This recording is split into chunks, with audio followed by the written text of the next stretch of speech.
Jamhira mon bandiraɓe sehlaɓe heɗotoɓe radio Jowol Sare ande ko ñalawma altine hawri ko jeeɗiɗi lewru octobre hitande ujunaji ɗiɗi nogas e nayyi habaruji mon e ɗemgal Pulaar titruji men ɓurɗo mawnude ko toon to États-Unis puɗɗorɗen ɗum noon ma en jaa kadi toon to Florida hendu bondu kadi walla ƴiwonde mawde kadi ɓurde hulɓinade nana ara e hawnaki ñande alarba mande yetto toon to Florida ma en ƴeew kadi ko météo wi holtonde jogori faade caggal Florida hande ko fati habaruji météo en wayno ma en dutto toon kadi nde ƴiwonde helen to ƴeewen bonandeji muɗum ko hisa oɗo habaruji men international ko toon to Palestine kadi jaatina e ɗum noon kadi oɗo ñalawma hannde ene wayno ko leyɗele Europe e Amérique kañumen koye mumen ɓe mbaɗi poji kewɗi seppoji wonen ko siftorde Hamas yanima toon to Israel ñande jeeɗiɗi wonen kadi cappata ko pour wiide wonde Palestine ene foti heɓde hoore mum e kadi guerre gonɗo toon hakkude Hamas gonɗo hakkude Israel Hamas e Hezbollah ene foti dartade ɗum woni titre uji men ɓurɗi mawnude oɗo journal ma en jañi hen joni joni so tawi Allah jaaɓi.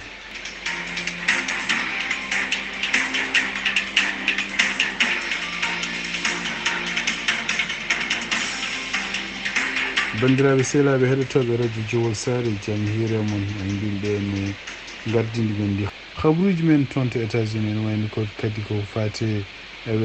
e tugnade ko CNN haali ñalawma ene wayno won hendu kadi wiyetedu Milton oɗo sa joni en ɗaminama yettoto to Florida ñande alarba garoɗo en ɗum noon kadi ene wayno ko tugnade kadi haralaɓe ko fate e weeyo ko kalmi mbi ndeɗo ƴiwonde ko ƴiwonde ɓurde mawnude ndeɗo ƴiwonde biyetede Milton ene wayno ko ma yetto catégorie 5 hawnaki so nde yettima Florida kadi hawnaki nde ɓurata tampinde toon koto Tampa ɗum noon ko donc ɗum waɗi toon to Florida akkore moɓe jogino ɗum noon ko liɗɗi ɗo goni walla kala ko woni ko wurdata e ndiyam ɗum woni ɗo yeɓete ko wuddata ñande tugui talataji tan alhamis ha hande toon to Tampa hono kanko maire mo Tampa biyeteɗo Jen Castor o wi wonde omo rentini yimɓe wonɓe e diwan mo ganduɗa ene wiya wonde ƴiwonde biyetede Milton ma rewɗon yo gummo e ɗiɗo nokkuji so gummaki ɗiɗo nokkuji koko mayata par ce que ndeɗo ƴiwonde hono muɗum meeɗani yiyede ko jiiɗa ɗum ɗon hono kanko ɓe fiima ɗum noon ko goomu laamu to priɗo wallude jaayaɓe ɗum noon ko sibabude cumuji walla sibabude jaayeji mawɗi maɓɓe ene wayno ɓe mbi wonde ko oɗo sa joni ɓe jogui doole noɓe balliri surtout yimɓe jaayaɓe ko fate Ellen e ko fate Milton ɗum noon ene wayno ko haysinde won habaruji ɗi ganduɗa en yimɓe hewɓe ne jaltina ɗum taw wodani e ɗum noon kadi ko hunde oɗo sa joni min goni koye habde hen pour oto yimɓeɓe keɗa ɗiɗon habaruji taw wodani siftinde on tan e nder balɗe ɓen ɓeɗe hono kamɓe républicain surtout kanko Donald Trump ene wayno ko haalduji ummiɗo campagne uji mabɓe mbi wonde ko kamɓe fimaɓe ngala oɗo sa joni kalis par ce que kalis moɓe jogino foof hono ko laamu kanko président Joe Biden e kanko Kamala Harris ɓe kutorima ɗum pour wallude immigré ji toon to New York ɗum ɗon fof noon ko gueɗe ɗe ganduɗa cemtinama oɗo sa joni ko wawi wonde fof ene wayno ko kamɓe fimaɓe mbi oɗo sa joni ɓe jogui kene wona temedde jeenayyi neɗɗo taw ko yimɓe liggotoɓe mabɓe e kadi ene wayno ko kanko président Joe Biden o yamirino kadi yimɓe hewɓe yo gummo e armée pour jaaha balla toon to région ngaji tampuɗi sibabude ɗeɗo ƴiwode ko jiita e ɗum ɗon ene wayno ko halluji kadi jalti hande hono hakkude makko kanko DeSantis gouverneur mo toon to Florida e kamɓe kadi Kamala Harris e Joe Biden ɗum noon ko nde yalti wonde ko kanko DeSantis o ɗum noon yalti ko caggal nde wiya wonde ko kanko DeSantis ene wayno o jaɓani ƴeftude téléphone aji président Joe Biden e vice président Kamala Harris ɗum noon ene wayno ko caggal muɗum kanko DeSantis o yalti e kihiɗe conférence o wi wonde ko o haalde président Joe Biden e kadi o ƴefti téléphone aji mum o haalde muɗum hande e ñalaw e jamma he hono kanko président Joe Biden wimo wonde ko kala koɓe cohli yoɓe noddu ɗum directement kono noon e wayno ko caggal muɗum o haali o wi wonde ko o tinani Kamala Harris noddima ha ɗum ɗon noon de Kamala Harris namda ɗum ɗon wi wonde ko e temps uji mbaɗi ni musde surtout jaayeji ko haalte yimɓe ne maayi hen walla ko way noon yimɓe potani dogande wonde parti poti fof ko rendude mbawa habde e ɗiɗo jaayeji ko wawi wonde fof ɗum ɗo fof ko politique kanko DeSantis siftude ɗon tan ko supporteur Donald Trump kanko waɗa makko kadi ko candidat républicain wonno nde ɓe mbaɗata élection ngaji primaire to parti républicain ko fate campagne électoral hono kanko Kamala Harris ene wayno ko o hebbini hannde o hebbini o wawini jordade e 60 minutes ɗum noon e 60 minutes o haali haaluji kewɗi ne jeeya hen ko fate Ukraine hono kanko Kamala Harris o haali kadi wi ko wino gila tan hande ko ɗum rafteten maw continue toujours darade wallude Ukraine e kadi maw continue liggodade pour beele Ukraine kañum hoore mumen ene hawa e oɗo guerre mo wondi contre Russie ɗum noon e wi wonde ko tigi maw continue kadi wallude Ukraine taw ne wawa dañde jaam kanko Kamala Harris kadi nde o namda ko fate immigration o wi d' abord immigration ko probléme mawɗo e wi kadi ene wayno ko safrata ɗum ko hunde toujours nde woɗɗani kono e wayno ko gila ñalawmaɓe gadano kamɓe ɓe gadi ɓe kaali gueɗe ɗe ganduɗa pawde safrude ɗum nde o namda kadi surtout yen ndeɓe puusimo pour ɓe kalda mi wonde ko yimɓe hewɓe naati leydi États-Unis walla ndewi frontiére uji koye laamu mabɓe donc nde o namdo ɗum ene wayno ko kanko jaɓani jabade kono o wi wonde ko ene wayno o haftiri haala ka o wi wonde ko gueɗe ɗe ɓe mbaɗi caggal muɗum pour nde ɓe donki congrès nde ɓe donki yimɓe wonɓe toon yo jaabo pour ƴeftude yo jaabo pour ƴewde hol solution mbawɗo wonde pour wallude affaire immigration o wi kandi kanko Kamala Harris o wi wonde ko congrès ene sohla yo watta gueɗe ɗe foti wadde pour ha wawa recrude oɗo probléme immigration hande ko fati campagne o noon kanko Donald Trump e nder konnguɗi kadi ɗi o haali e ɗum noon o haali ɗum koye Fox News o wi wonde ko ene wayno ko oɗo saha joni parti républicain ɗum noon ko congrès du parti républicain kañum hoɗum woni koye liggade pour toon to Caroline du Nord pour wallude yimɓeɓe no beele no mbawi no gotiri surtout yen so tawi woote yonti ene wayno ko kanko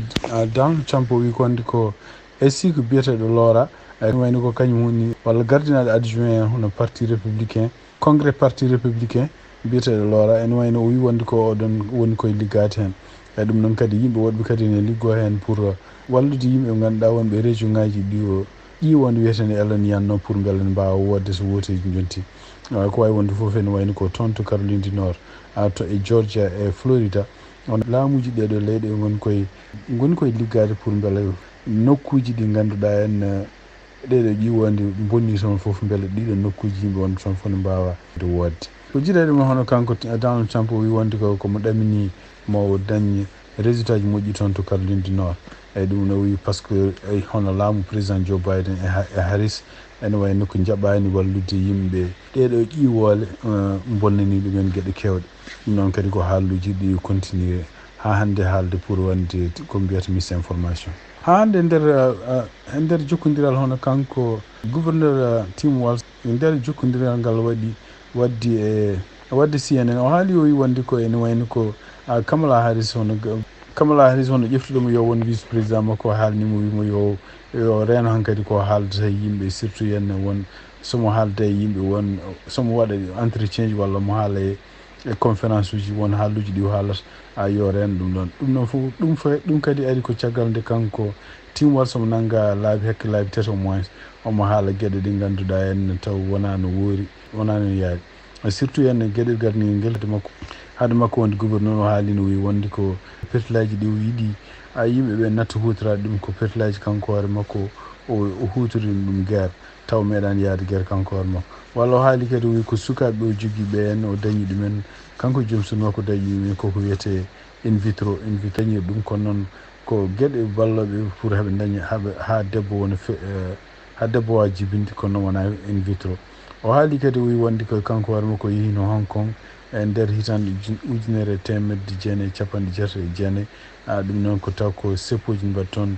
pour démocratie toon to Tiananmen Square ɗum ɗo fof wona gonga donc o wi wonde ko ene wayno ko Kamala Harris wimo tan ko yo reen won haalluji ɗi o haalata holno haalirta surtout yen taw on Kamala Harris natnani e détoji cakkitoɗen ha ande habaruji men ko kanko JD Vance nomaɗo yo won candidat vice président mo Donald Trump o wi on nde oɗo saha joni kanko hoore makko mo fayi hawnaki